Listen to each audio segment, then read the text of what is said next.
In the summer of 2011, an adventurous American couple, photographer Liam Miller and travel blogger Chloe Davis, journeyed deep into the vast, wild Carpathian Mountains of Romania, and then they vanished. Their rental car was found abandoned at an empty trailhead, but of Liam and Chloe, there was no trace. For 8 agonizing years, their case went ice cold. Their families were left with nothing but haunting questions and fading hope as the Romanian wilderness seemingly swallowed them whole. That is, until 2019, when a record-breaking drought revealed the dark mouth of a hidden cave, one that had been concealed underwater for generations. Deep inside, explorers made a grim discovery: the couple's remains. But it wasn't the discovery of their bodies that would finally solve the 8-year-old mystery. It was the digital camera they found, clutched in a tattered backpack. And what was hidden on its memory card would not only unravel the terrifying truth of their final hours, but it would also expose the monster who had been hiding in plain sight all along. To understand the mystery of how they died, we must first understand how they lived. Chloe Davis was 26 years old, a woman filled with a vibrant, infectious energy. She chronicled her adventures on her growing travel blog, Chasing Horizons. For Chloe, life wasn't about destinations, but about the stories you collected along the way. Her writing was personal, full of wit and a sense of wonder that made readers feel like they were right there with her. Her partner in life and travel was Liam Miller. At 28, Liam was the steady ground to Chloe's soaring spirit. A gifted amateur photographer from Denver, he had a quiet intensity and an eye for capturing the soul of a place in a single frame. His stunning photographs were the visual heart of Chloe's blog. They were a perfect team, her words, his pictures. Together, they were building a life that refused to be ordinary. Their trip to Romania in the summer of 2011 was meant to be their most ambitious adventure yet. It wasn't the well-trodden paths of Paris or Rome that called to them. It was the promise of something raw, ancient, and untamed. The Carpathian Mountains, with their medieval villages, deep forests, and legends of vampires and spirits, offered exactly the kind of real magic Chloe loved to write about. Chloe's older sister, Maya, would later recall a conversation she had with Liam just weeks before they left. He was excited, but also characteristically cautious. He had been reading about the region, expressing some concern over the wildlife, the sheer remoteness of it all. "There are bears out there, Chloe," he had said, half joking, half serious. Maya remembered Chloe just laughing, that bright, fearless laugh. "That's part of the adventure, Liam," she'd replied. "We're not tourists, we're explorers." Her enthusiasm was impossible to resist. For Liam, any risk was worth it to see the joy in Chloe's eyes. They had spent months planning their route, mapping out remote hiking trails and obscure villages.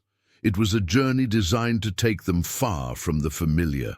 On August 15, 2011, they began the final leg of their planned itinerary. They left the bustling city of Sibiu behind, driving their small rental car, a silver Dacia Logan, east towards the mountains. Their goal was a place that existed more in folklore than on modern maps, the Parcul National Valea Umbre, or Shadow Valley National Park. As they drove, the landscape began to change. The rolling hills gave way to jagged peaks that clawed at the sky. The roads grew narrower, winding through dense, dark forests of pine and fir. Small, timeless villages dotted the landscape, with horse-drawn carts still a common sight. It was everything they had hoped for. Around noon, they stopped at the edge of the park. Liam took out his Canon camera. The resulting photo, which would become the last one they ever posted online, was iconic. It showed Chloe, beaming, leaning against the rental car with the majestic, intimidating mountains looming behind her. A few minutes later, the image appeared on her Chasing Horizons Instagram page. The caption was pure Chloe, hopeful, adventurous, and tragically prophetic. It read, "In search of real magic, off the grid for a bit. Wish us luck. Chasing Horizons." Romania adventure. From that point on, their digital footprint ceased to exist. Their phones would soon lose signal, and their online presence would fall silent. But they were not entirely gone just yet. There was one last sighting. A few miles inside the park's boundaries, they stopped at a small rustic inn called Hanul Batran, or the Old Inn. It was a stone and timber building that looked as if it had grown out of the mountainside itself. The owner was a weathered old man who had seen decades of seasons pass through the valley. According to his statement later, the young American couple was full of energy and questions. They didn't ask for a room or for food. They spread a worn, annotated map out on the bar and asked him about a specific trail, one that wasn't on their map, a legendary path that supposedly led to breathtaking hidden caves. The innkeeper recognized the trail they were describing. It was a treacherous and rarely used shepherd's path. He warned them it was easy to get lost, that the weather in the valley was unpredictable. He advised them to stick to the marked routes. But they were young, optimistic, and on an adventure. They smiled, thanked him for the advice, and bought 2 bottles of water. The innkeeper watched them get back into their silver car and drive away, heading deeper into the park in the direction of the unmarked trail. He would be the last person to ever report seeing them alive. They drove off into the deepening shadows of the valley, chasing one last horizon. It was a horizon from which they would never return. For 7 days, there was nothing. 7 days in which 2 families in America lived in blissful ignorance, assuming their children were simply enjoying their adventure, far from the reach of a cell signal. The silence wasn't yet a cause for alarm. It was part of the plan. The alarm was sounded on August 22, 2011.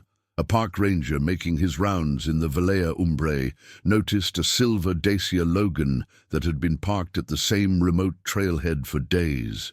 A check on the license plate revealed it was a rental, and the rental company confirmed it was registered to 2 American tourists, Liam Miller and Chloe Davis.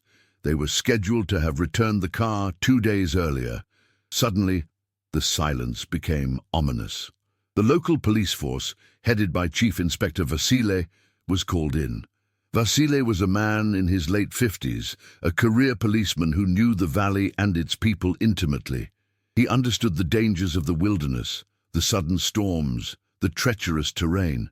To him, the most logical explanation was also the simplest. The tourists had gotten lost. The car was locked. Inside, a few maps and some empty water bottles. Outside, no signs of a struggle. It was as if Liam and Chloe had parked, stepped onto the trail for a short hike, and had been erased from the earth. Vasile organized a search. A small team of officers and local volunteers combed the marked trails near the trailhead. They shouted the couple's names into the dense forest, their calls swallowed by the sheer scale of the wilderness. After 3 days, they had found nothing. No footprints, no discarded equipment, not a single thread of clothing. Back in Denver, the news reached the families like a physical blow. Hope quickly curdled into panic. Liam's father, Robert Miller, was a retired police detective. He had spent 30 years working homicide cases, and his mind immediately raced past the optimistic theories of his son being merely lost. He booked the first flight he could to Romania. Robert arrived in the small provincial town, and the clash of cultures was immediate. He was accustomed to the resources of a major American city's police department. He expected canine units, helicopter surveillance, and a meticulous expanding grid search. What he found was Chief Vasile's small, under-resourced department. Vasile had no dogs, and the region's only helicopter was reserved for extreme medical emergencies. The chief insisted they had done all they could, that the forest was too vast, too dense. He believed the couple had likely succumbed to the elements, their bodies hidden away where they might never be found. For Robert, this was unacceptable. It felt like they were giving up. He argued with Vasily in the small, smoky police station, his frustration boiling over into anger.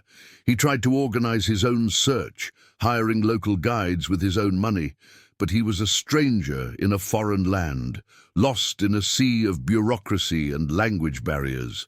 After 2 agonizing weeks, with no new leads and his resources dwindling, Robert was forced to return to the United States with the heaviest of hearts. The one case he couldn't solve was his own son's.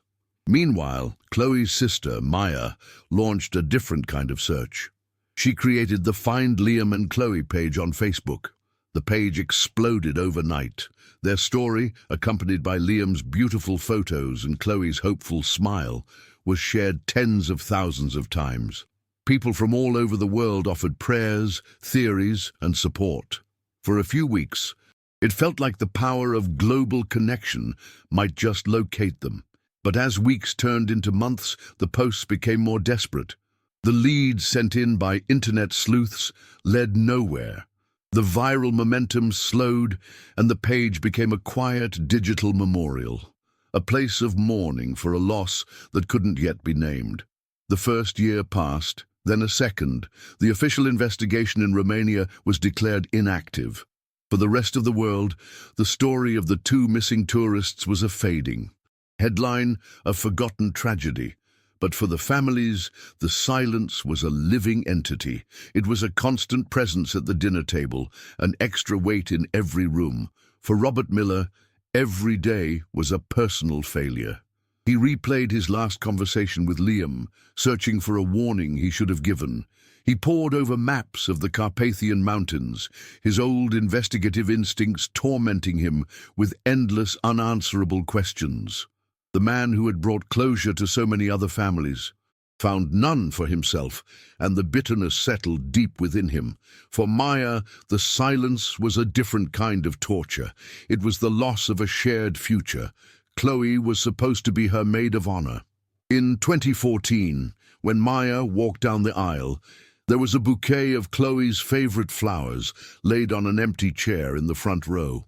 During the reception, Maya's father gave a toast, his voice breaking as he spoke of the one person who should have been standing there, celebrating with them. The day was a beautiful, heartbreaking mix of joy for the present and profound sorrow for the future that had been stolen. Years continued to pass. 5, 6, 7. Liam and Chloe were ghosts, frozen in time at the ages of 28 and 26. Their case file was relegated to a dusty shelf in a Romanian police station, officially labeled cold. All hope of finding them alive had long since evaporated. Now, the families were left with a more modest, more painful hope.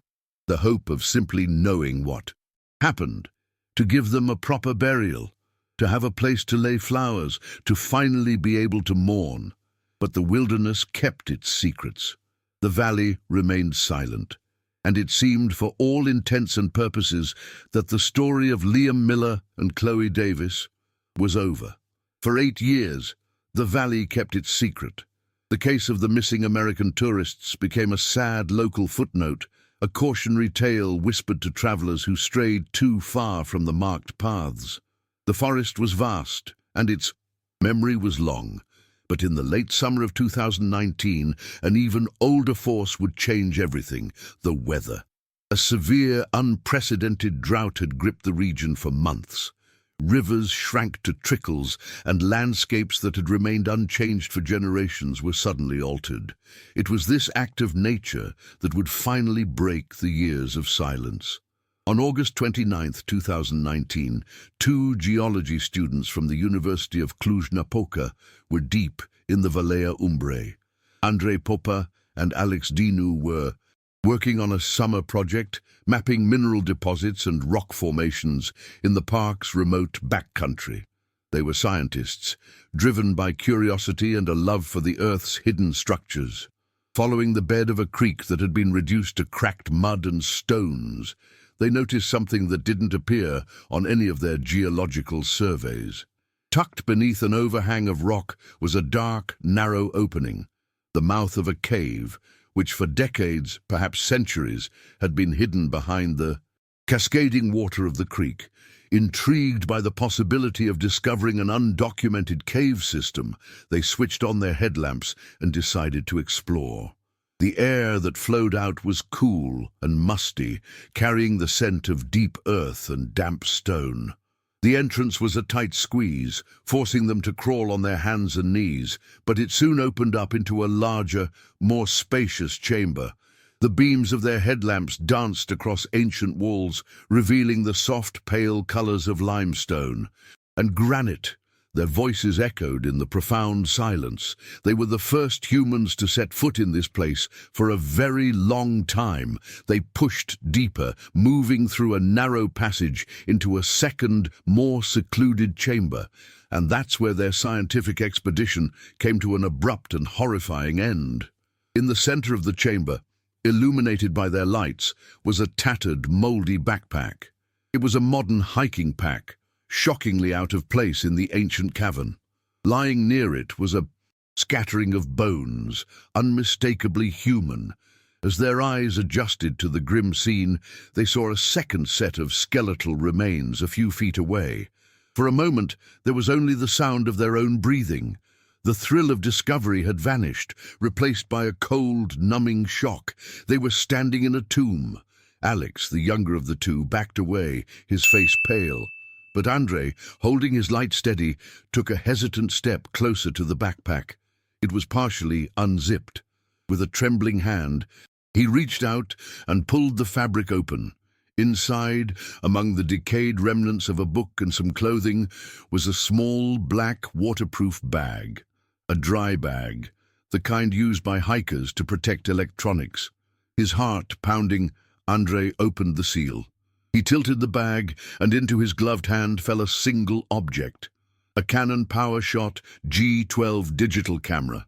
It was battered, the casing scratched and dented, but it was intact.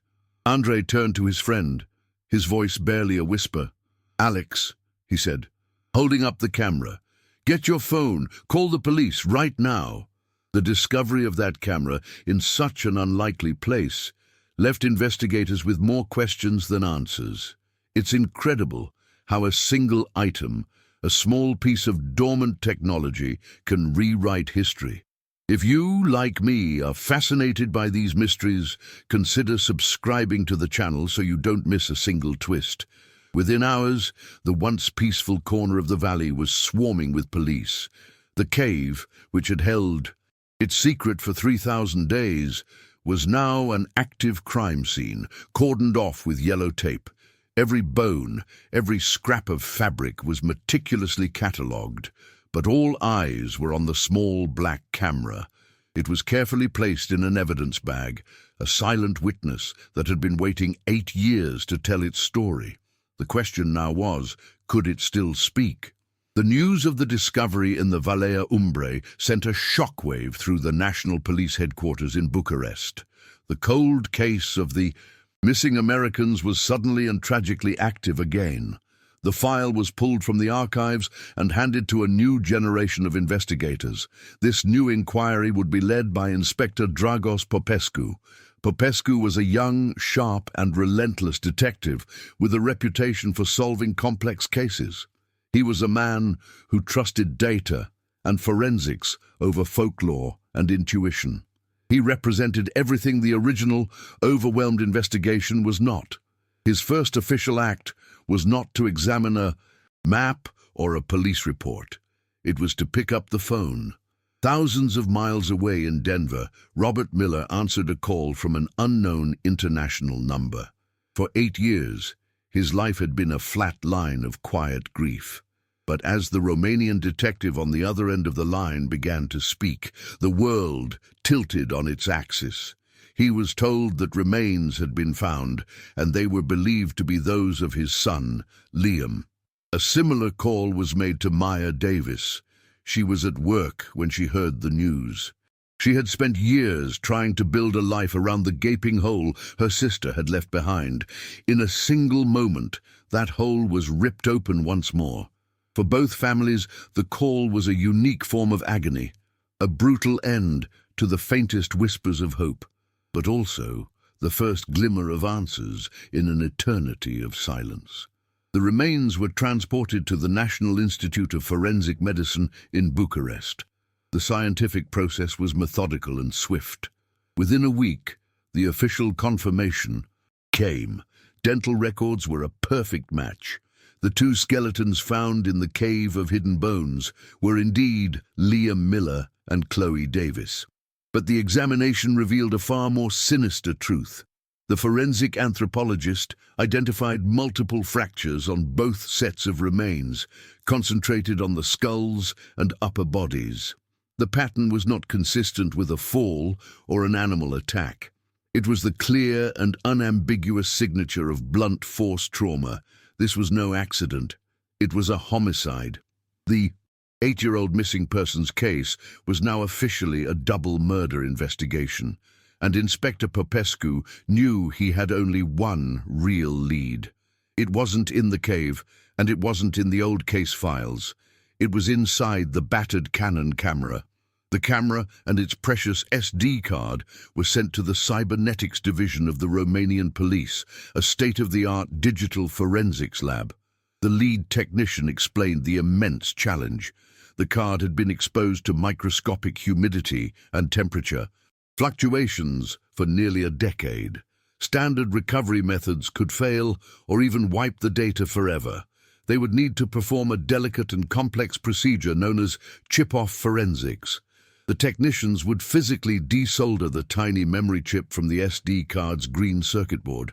This chip, no bigger than a fingernail, would then be placed in a specialized reader that could access the raw data directly, bypassing the card's damaged controller entirely. The process was painstaking. The stakes could not have been higher. For days, the lab was silent as the technicians worked. Then, Popescu got the call he was waiting for. The recovery was a success. They had extracted 94 image files and a single corrupted video file. The images were transferred to a secure server. Popescu and his team gathered in a briefing room to look into the past. The first photos to appear on the large screen were like ghosts flickering to life. It was Liam and Chloe's journey. There they were, smiling in a medieval square in Sibiu. Another photo showed Liam, camera in hand, reflected in a shop window. Another showed Chloe, laughing as she sampled local food from a market stall. The team watched in silence, scrolling through the digital album of two people full of life, completely unaware of the fate that was awaiting them. The photos chronicled their drive into the mountains, the landscapes growing wilder, more beautiful, more remote.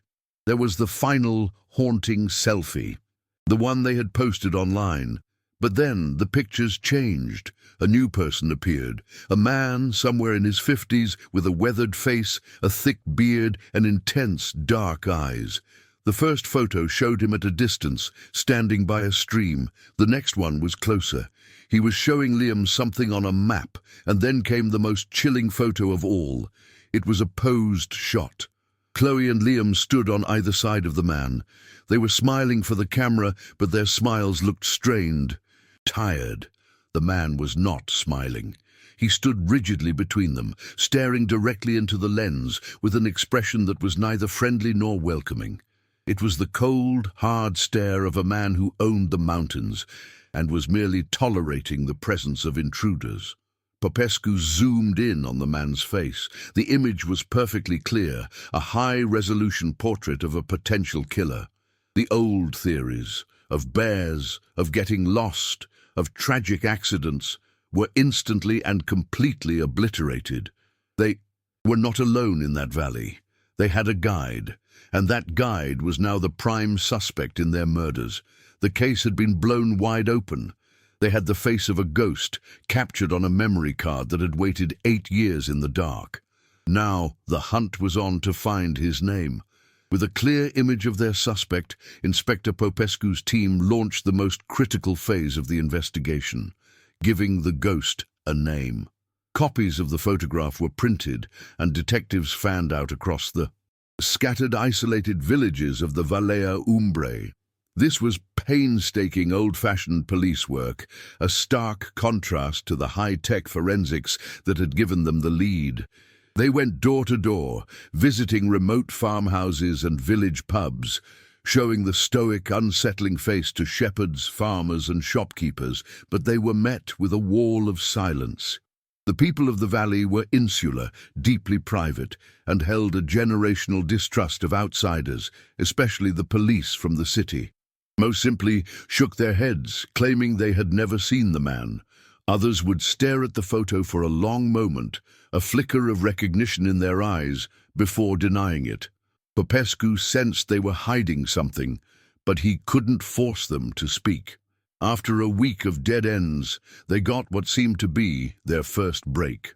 An elderly man in a village miles to the north looked at the photo and nodded eagerly.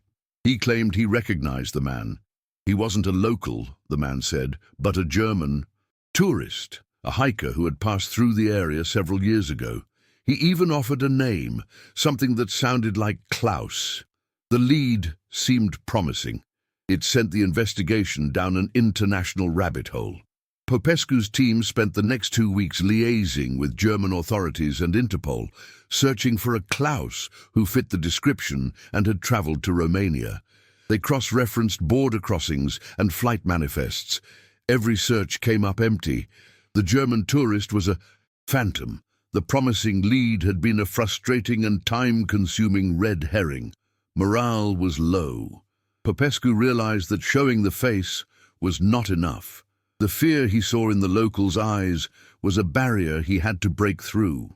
He decided to change tactics. He would go back to the beginning, to the original 2011 case file, and re-interview every single person who had given a statement, no matter how insignificant. His finger traced down the short list of names until it stopped on one. The innkeeper at the Hanul Batrun, the last man to see Liam and Chloe alive. The next day, Popescu drove alone to the old inn. It was just as the 2011 report described: dark stone, heavy timbers, nestled in the shadow of the mountain. The same innkeeper was behind the bar, 8 years older, his face a roadmap of wrinkles. He looked up warily as the detective entered. Popescu didn't ask any questions at first. He simply placed a high-resolution copy of the photograph on the polished wood of the bar. The innkeeper froze.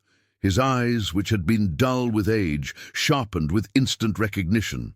And for a split second, another emotion flashed across his face, something Popescu had seen in the other villagers. But this time, it was unmistakable. Pure fear. The old man's hand trembled slightly as he reached for a rag to wipe the clean bar.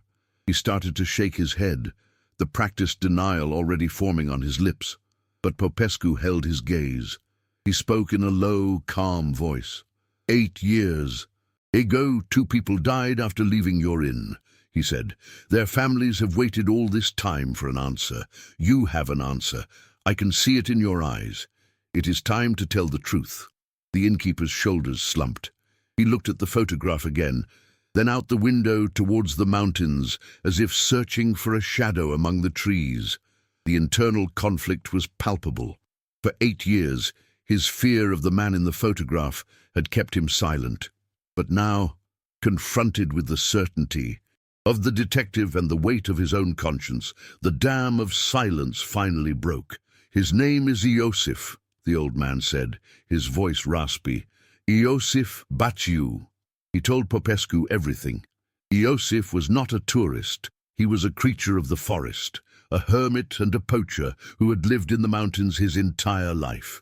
He was known to be territorial, with a violent temper, and the locals had learned long ago to stay out of his way. The innkeeper confessed that he had tried to warn the American couple to tell them the trail they sought was on Iosif's land, but they were too full of excitement to understand the gravity of his warning. It was the breakthrough Popescu desperately needed. He finally had a name. As Popescu was driving back from the inn, his phone rang. It was the head of the digital forensics lab in Bucharest. They had news. After weeks of meticulous work, they had managed to partially restore the single corrupted video file. Back at headquarters, Popescu and his team gathered once more in the briefing room. The lights dimmed, and the video began to play on the large screen. The file was 87 seconds long. The perspective was shaky, clearly filmed by Liam as he walked. The audio captured their footsteps echoing in an enclosed space. They were in the cave. Chloe's voice could be heard, filled with a nervous excitement. "Wow, Liam, it's really dark in here. Are you sure this is it?" A third voice, a gruff, heavily accented male voice, answered in broken English. It was Iosif. "Yes, yes, deeper, the old paintings, deeper inside." The camera pans across a damp rock wall. There are no paintings. Chloe's voice is heard again, the excitement now replaced with unease. "I don't know, Liam. Maybe we should head back." "Almost there," Yosif's voice insists from off-camera. Then the video becomes chaotic. The camera suddenly lurches downwards. It seems Liam has stumbled or been pushed. The sound of a heavy, sickening thud is heard, followed by the beginning of a sharp, terrified scream from Chloe. For a moment the camera is pointed at the cave floor. Then it jostles as if dropped. It rolls, and for 3 perfect, horrifying frames, it captures an image before the recording corrupts and cuts to black. It's the face of Iosif Baciu, snarling, his features twisted in pure rage as he lunges forward out of the darkness. The room was utterly silent. They had just witnessed a murder. Popescu now had it all. The name from the innkeeper, the face from the photograph, and now the crime itself, captured in the final, terrifying moments of a dead man's camera. The hunt for a ghost was over. The hunt for a killer was about to begin. With a name and a face, Inspector Popescu could finally see the full, dark picture of what happened in the Valea Umbrae. The pieces of the puzzle, collected over 8 years of silence and a few frantic weeks of investigation, now fell into place. Iosif Baciu was more than a hermit. He was a king in his own isolated kingdom. For decades, he had lived off the land, running a sophisticated illegal poaching operation. The remote hills and valleys were littered with his traps and snares. This was his livelihood, his entire world. He guarded it with a fierce and paranoid territorialism. Liam and Chloe, with their GPS, their blog, and their ever-present camera, were not just tourists to him. They were a profound threat. They were surveyors of his kingdom, documenting every trail and vista. He feared they would stumble upon his camp or his traps, and that their photos and blog posts would bring the authorities to his doorstep, destroying the solitary life he had built. So, when he encountered them on the trail, he made a decision. He wouldn't just send them away. He would erase them. He played the part of a friendly guide, luring them with a lie, the promise of ancient paintings hidden in a secret cave. It was a place he knew well, a tomb of his own choosing, deep in the earth where no one would ever think to look. The motive was as simple as it was brutal: self-preservation.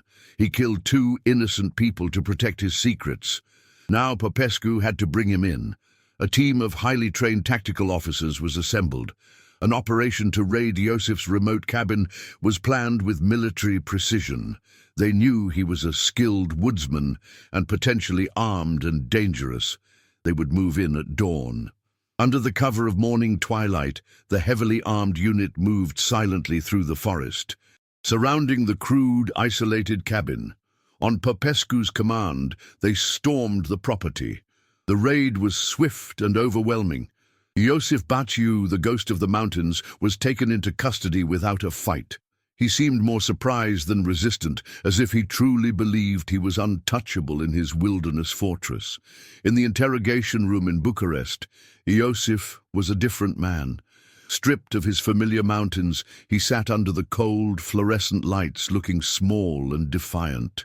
He was calm, his eyes cold and empty. For hours, he denied everything. He claimed he hadn't spoken to another person in years. When Popescu showed him the map of the park, he insisted he never ventured into the area where the couple's car was found. Then Popescu slid the high-resolution photograph of Iosif standing with Liam and Chloe across the table. Iosif glanced at it and scoffed. "That is not me," he said, his voice flat. "Many people look the same. A man with a beard." He leaned back in his chair, a smug look on his face. Popescu remained calm. He had anticipated the lies.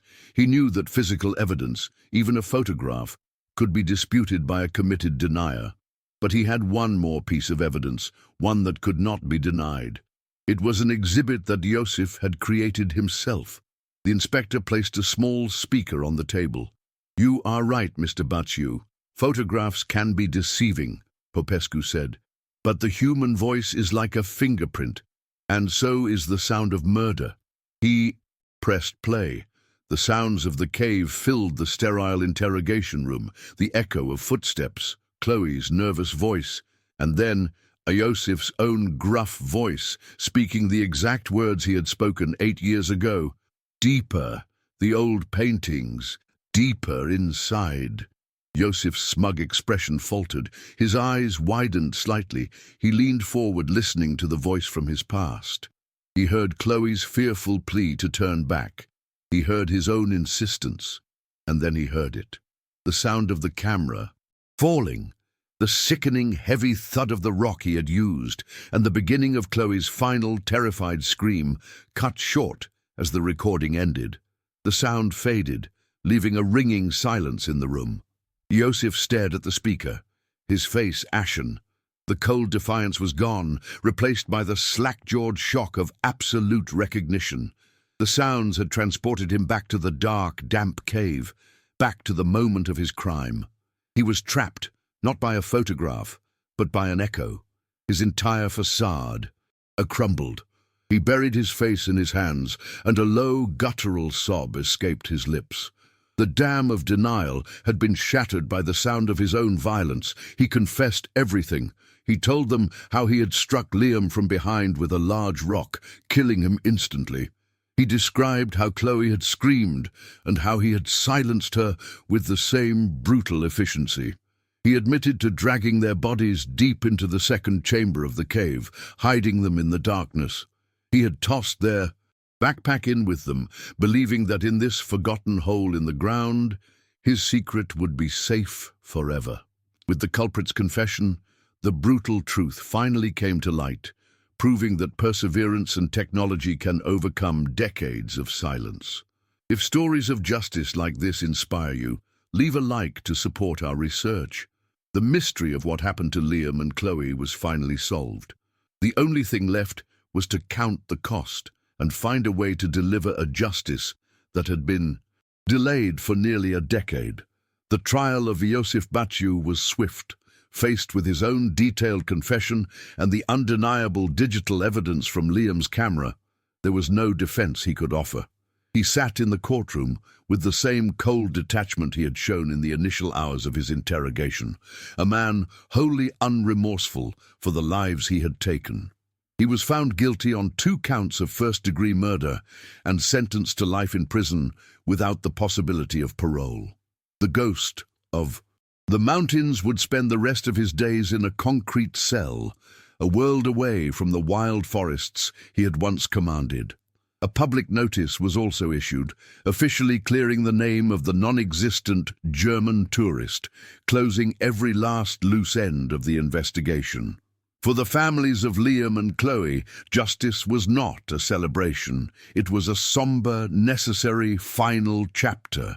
Their long-dreaded, long-awaited journey to Romania took place not to search, but to bring their children home.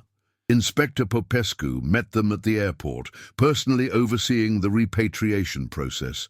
He returned to Robert Miller the one thing he had been unable to find himself: his son. Back on American soil, in a quiet cemetery in their home state of Colorado, a joint funeral was held. The 2 families, bound together forever by shared tragedy, gathered under a clear blue sky to finally say goodbye. They were no longer mourning ghosts lost to the wilderness, but cherished children whose story was now fully known. At the service, Maya Davis stood and read a passage from the very first entry of Chloe's blog, Chasing Horizons. The words, written with so much hope and excitement years ago, spoke of a desire to live a life without fear and to find beauty in the unknown. It was a testament to the spirit that had led Chloe on her final journey, and a reminder of the vibrant life she had lived, not just the tragic way it had ended. Robert Miller also spoke, his voice thick with emotion. He expressed his profound and eternal gratitude to Inspector Popescu and his team, acknowledging that without their determination, the truth would have remained buried forever in that cold, dark cave. The burial provided closure, a final resting place where the families could grieve. But the legacy of Liam and Chloe would extend far beyond that Colorado cemetery. Their case had a lasting impact in Romania. The exposure of Iosif's extensive poaching operation forced the National Park Service to overhaul its security protocols. Patrols were increased, surveillance technology was implemented, and a strict registry system for all local guides was created to ensure the safety of future travelers. The dark secret of Valea Umbrae had been brought into the light, making the park safer for everyone. The most powerful legacy, however, came from Maya Davis. Refusing to let her sister's story end in darkness, she resurrected the Chasing Horizons blog. It was transformed from a personal travel diary into the Chasing Horizons Foundation. Today, the foundation works to promote travel safety, providing grants and online resources for young adventurers. It educates them on the importance of preparation, communication, and understanding the risks of off-the-grid exploration. Through this work, Chloe's passion for life and Liam's love for capturing the world's beauty were given a new, enduring purpose: to protect other bright, adventurous souls from meeting a similar fate. Their story became a lesson that saves lives. The story of Liam Miller and Chloe Davis teaches us that no voice should be silenced forever. Theirs was preserved on a simple memory card, an echo that, once found, was powerful enough to shatter 8 years of silence and expose a monster. Your subscription to this channel isn't just a click, it's an echo that amplifies these stories and strengthens our community of truth seekers. Please help this community get louder and stronger. Subscribe and let us know in the comments from which city you watched this incredible conclusion. In the end, 2 explorers who went searching for horizons they would never reach ended up expanding the horizons of safety and justice for countless others.